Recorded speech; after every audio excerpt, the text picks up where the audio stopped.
নমস্কাৰ ছাত্ৰ ছাত্ৰীসকল, আশা কৰোঁ সকলোৱে ভালে আছা।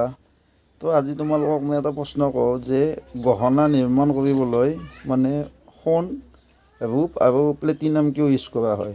তো প্ৰথমতে চাবা, এই যিকেইটা ধাতু আছে অত্যন্ত নমনীয় ধাতু।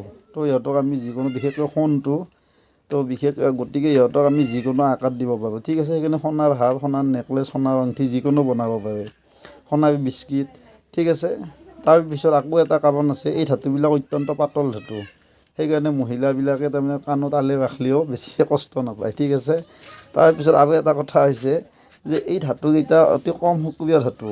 তো কম সক্ৰিয় কাৰণে ইহঁতে তাৰমানে সেই কৰিব নোৱাৰে, তো কোনো বস্তুৰ লগত বিক্ৰিয়া নকৰে। পানী, জলীয় বাষ্প বা এইবিলাক বতাহত থকা যিকোনো মানে যৌগৰ লগত ইহঁতে বিক্ৰিয়া নকৰে। তো পানীত যদি সোণাৰ সলনি যদি মানে লোহা ব্যৱহাৰ কৰলা হয়, তো লোহাইটো জলীয় বাষ্পৰ লগত বিক্ৰিয়া কৰলা হয় না, কৰলেতো মানে চেফটি হৈ গেলা হয়। তো মহিলাবিলাকৰ ভাগ্য ভাল, এই ধাতু তিনিটা আছে। ঠিক আছে, ধন্যবাদ।